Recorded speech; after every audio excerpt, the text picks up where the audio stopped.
Howdy, hi. It is Deer Drop Sports College Basketball Picks and Predictions for Sunday, November 16th, 2025. We're taking a look at the best bets of the day. Let's get into the video. All right, so previous day, not the best of days. One extremely infuriating bet, a few other bad ones, but 3 and 4 on the day, bringing our season record to 52 wins, 36 losses. Since we lost since we lost 4 games, we add $3 per losing pick to the giveaway fund. That is $12 added, giveaway fund at $111. I will probably do the giveaway next Friday, so that'll be when the giveaway is. If you would like to enter, you can join the Discord. I will tag everyone once it opens. You just have to hit this little green button, and then you'll be automatically entered. We also add a team to the ban list. Davidson, you have a 21-point lead with 11 minutes left to go in the game, and you can't cover 4.5. I don't think I've seen a team turn it over as many times as they did while trying to break a full court press. That was awful. So you are banned. You win the game by 4. I get hooked. That was no fun. All right, I'm going to recap these games real quick, and then we'll get on to the games we got for tomorrow. First game, Georgetown, plus 115 on the money line at home to Clemson. They win. I want to say they were down 3 at halftime. They win the second half 46-38. Final score, Georgetown 79, Clemson 74. Georgetown really didn't shoot the ball that well. 45% from the field, 35% from deep. They lose the rebounding battle. They win the turnover battle, however. And they shot a higher percent from the field. Clemson shot 41% from the field, 70% from the free throw line. I don't think Clemson has the guys this year. You look at their roster, it's a lot of guys that transferred in from other programs.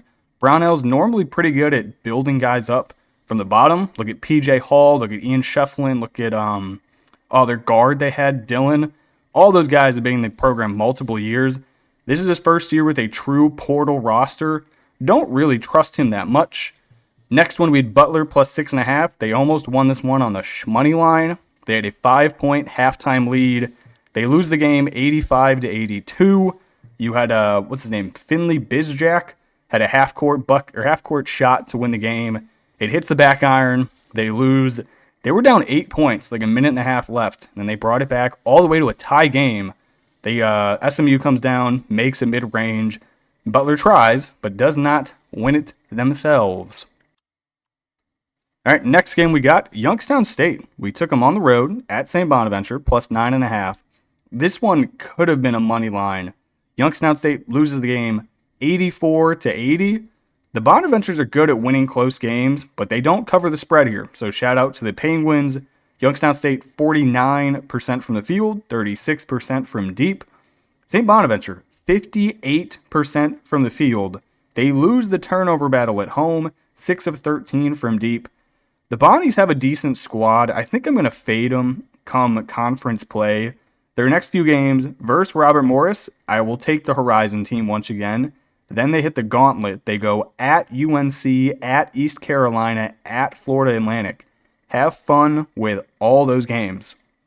All right, now we're going to get on to the losers. This was horrific. Kent State, minus 9.5. If you had told me pre-tip-off that Kent State was going to score 102 points, I would have put down every single dollar bill I have on Kent minus the spread, and I would have lost. As the final score is Kent 102, Cleveland State 95. The Vikings shoot 47% from the field, 24 of 30 from the free throw line. They win the rebounding battle. They lose the turnover battle. Kent State shot 26% from deep, 6 of 23, and they still scored 102 points. They went 34 of 46 from the free throw line. There was definitely some points left out there. They win by 7. I feel like this was the right side. Just did not get there. Temple, minus 3.5. Are they purposely cheating once again? Because what on earth was this game? Boston College, after losing a home game by 1 to, Central Connecticut, they go on the road and beat Temple 76-71. Temple shot 34% from the field, 23% from deep. They tied the rebounding battle. They win the turnover battle. How do you lose this basketball game? You shot 27 free throws. Boston College shot 16. How do you go 5 of 22 from deep? They might be tanking again. Investigate the bank accounts. How do you lose this game? How do you lose? Then we had the over, 176.5, William and Mary at St. John's. I thought the pace was okay for this game. First half, St. John's couldn't make a shot. Second half, they could kind of make a shot. The problem is they shot 21% from deep. They went 6 of 28. And then William and Mary had 24 turnovers. They also shot 5 of 12 from the free throw line and 38% from the field. So our over got cooked. St. John's 93, William and Mary 60. We lose this by 24 points. Then finally, by far and away the worst beat of the night, Davidson -4.5. They are now on the banned list. Davidson, I'm looking at the game log right now. They were up 21 points with 11 minutes left.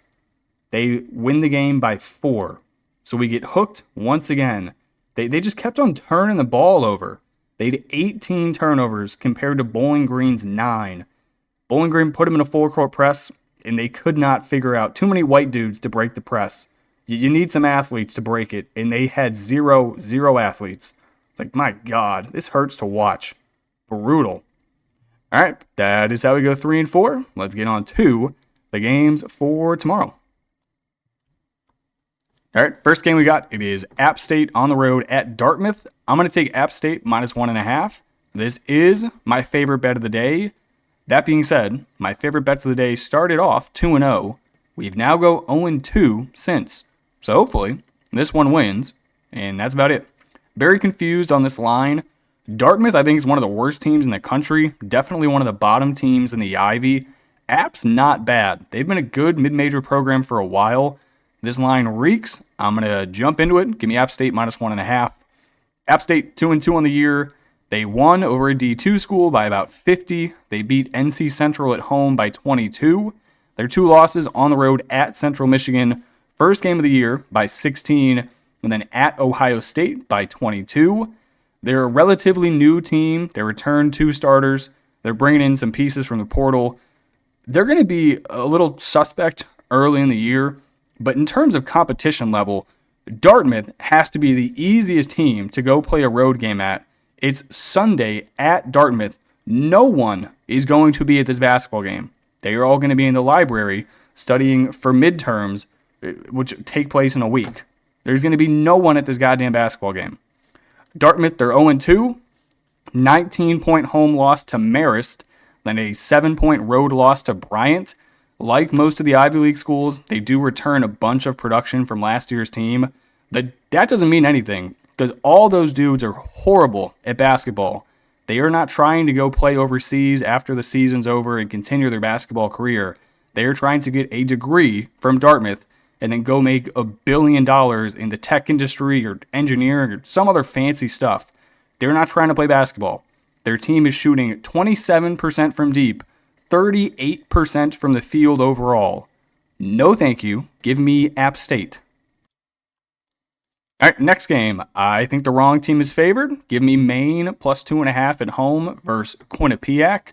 Quinnipiac, they've looked okay so far this year. Decent against St. John's, but they do struggle when they hit the road. This is Maine's home opener for the year. I think they get it done. Quinnipiac 1-2, first loss of the season to St. John's by 34. Then they lost at Yale by 37. So when they hit the road, they get destroyed. They struggle shooting it from deep, 28% from three-point land. They're also a very young team. They start 3 underclassmen in their starting 5, and then their bench is extremely young. 5 out of their 7 dudes that they bring off the bench are true freshmen. That is not ideal. If there's any kind of foul trouble, which there probably will be, because Maine likes to get to the free throw line, you're going to be relying on guys who do not have much D1 experience to come and fill those spots. Maine is 0-3 on the year, but they've played all road games, and they've played in 2 bye games, which means they got paid a fat stack of cash to go lose a road game by $1 billion. The first one was an A10 team in George Washington. They lost by 20. Then they played Rutgers at Rutgers and only lost by 12. And then their weird game was they played Stony Brook on the road. They lost by 11. Kind of weird how you lose to Rutgers by 12 and then the Seawolves by 11. But it is what it is. They returned 3 starters from last year's team. They bring in true transfers, which should help the backcourt. 2 o'clock game. There's nothing else going on in Orono, Maine. This place is going to be packed. Home opener, D1 school. Give me Maine, plus 2.5. Hit the money line, currently sitting plus 125. All right, next game we got, there's 2 bets. Give me Wake Forest, minus 28.5 at home. Give me the over, 163.5. Normally, I would never lay 28.5 points with Wake Forest against anyone, but this UMass Lowell team is horrible, and this is their 3rd game of the week, and they got to travel, so I will fade them. UMass Lowell 1-3 on the year straight up, 0-2 on the road.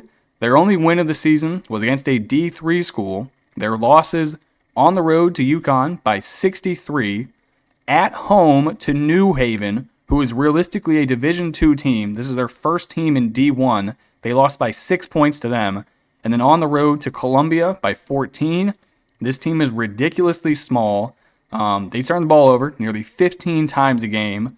If we're looking at the history of UMass Lowell, they're normally pretty good. This year, however, their roster is ass.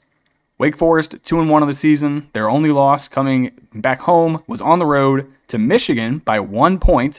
That was a very good game. Their wins are at home to American by 14, Morehead State by 16. Those are both better programs than UMass Lowell. They don't have real big size down low, but instead they went, screw it, we're going to put 2 through 5 all are 6'5" to 6'8". They only shoot at 28% from deep, but that might be, the competition they're playing is pretty good. I mean, at Michigan, at home to American and Morehead State, those are all better defenses than UMass Lowell. I think this is where they show up, show out. They score 105. They win the game 105-70. We hit the over, and we hit the spread.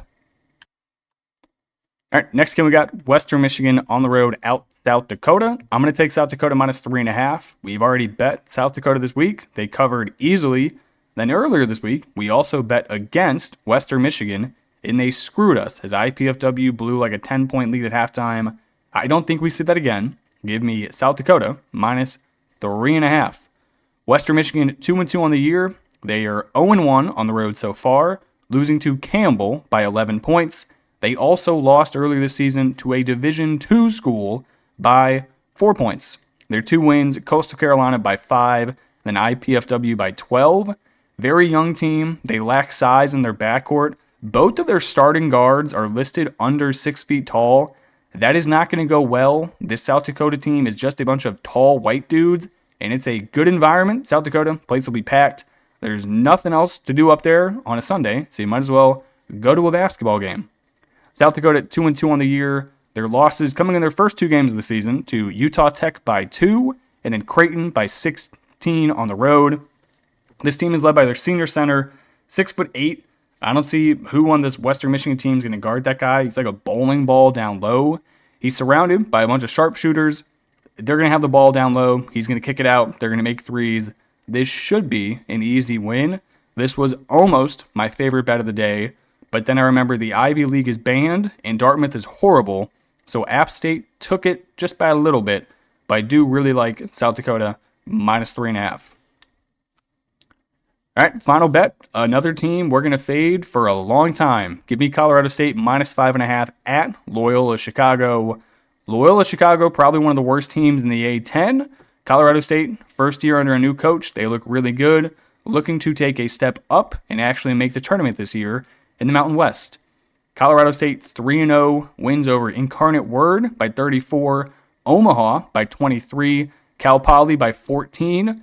They are under first year of a legendary college hooper, Ali Farik Manesh. He's the dude from Northern Iowa. They hit the game winner in March Madness. They're a bunch of transfers. They shoot the lights out the building. 54% from the field this year, 44% from deep. This is their first road game, so I don't expect them to do that well from the field, but I do expect them to win the game by a considerable margin. Loyola Chicago, 1-3 on the season. This is their third game of the week, and they traveled to Wichita State on Thursday, I think. Previous game, they lost to 21 by Wichita State. Their only win of the year was their first game where they beat Cleveland State by 3. This team is horrible. All right, now we're going to go over the almost bets, and that'll do it. First one's Kennesaw State plus 4.5 at home. This is USF's first time hitting the road. I think they're going to be in a tough environment. This place will be jumping. Give me Kennesaw. Next one, Houston, Auburn, neutral site game. Give me Houston minus 6.5. This is by far the toughest team Auburn has played. Auburn went into overtime with Bethune-Cookman. Lockdown defense. Give me Calvin Sampson in Houston. Finally, UNLV plus 9.5. Memphis, you should never be laying double digits with Penny Hardaway. Give me UNLV. I don't love it, but I don't think Memphis is going to win the game by 10. All right, that's going to do it for me in this video. I appreciate you guys watching and tuning in, and I'll catch you in the next one. Peace.